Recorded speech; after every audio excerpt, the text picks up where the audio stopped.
saradnji sa Institutom za održive zajednice i uz finansijsku podršku Američke agencije za međunarodni razvoj, Zelena inicijativa će u narednih 16 meseci realizovati brojne zajedničke aktivnosti koje će biti usmerene ka podsticanju primarne selekcije otpada na lokalnom i nacionalnom nivou, kao i povećanom učešću svih relevantnih aktera u oblasti prikupljanja reciklažnog materijala.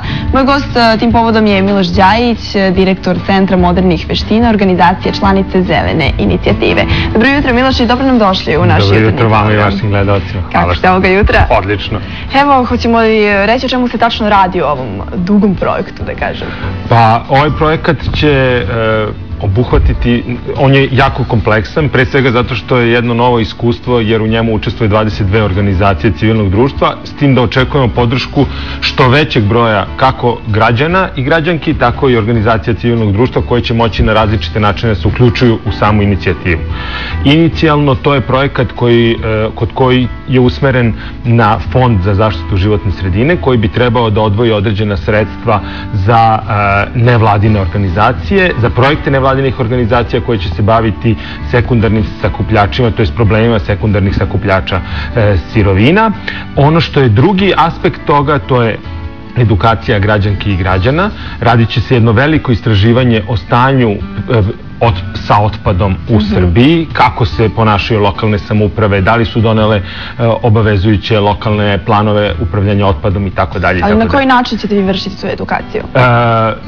Edukacija će biti vršena naravno podizanjem vidljivosti problema, uticanjem na mlade, pre svega mlade, ali i sve druge građane da razmišljaju o reciklaži kao nečemu što donosi dobit, što otvara nova radna mesta, u saradnji sa ministarstvom promovisanje reciklažnih centara koji su u funkciji, koji bi trebali da budu u funkciji sledećih meseci. Radi se valjda na 12, kako je juče ministar rekao. Tako da to su sve novosti koje će unaprediti upravljanje otpadom u našoj zemlji. Dobro, a koliko su naši ljudi svesni koliko je zapravo bitno čuvati prirodu?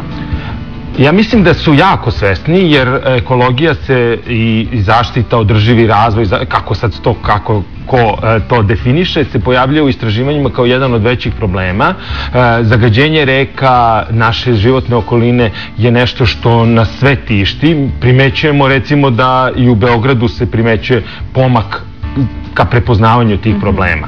Ono što je problem sa upravljanjem otpadom je upravo sistematsko tretiranje otpada, da mi imamo mogućnosti da odvajamo novine, to je stari papir, da odvajamo ono što je aluminijum ili metal, plastiku i tako dalje, što bi kasnije išlo u reciklažu i od toga se pravili novi proizvodi. Dobro, vi ćete ovu akciju sprovesti i na lokalnom, ali i na nacionalnom nivou. Tako je. Ona će se raditi u 24 okruga u Srbiji, recimo će se raditi istraživanje, radit će se zagovaranje u 24 opštine od 168 opština, radit ćemo edukativnu kampanju koja će biti na nacionalnom nivou, pošto ćete nam partneri biti vi i ostali mediji.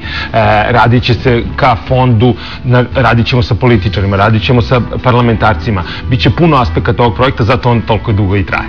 I evo, za kraj, poruka svim građanima, našim gledalcima. Poruka je pratite nas, poruka je mislite o zdravoj životnoj sredini i vodite računa o tome da ne prljamo svoje gradove i opštine. Hvala najlepše na ovom gostovanju. Hvala vama što ste me pozvali. A mi se sada selimo u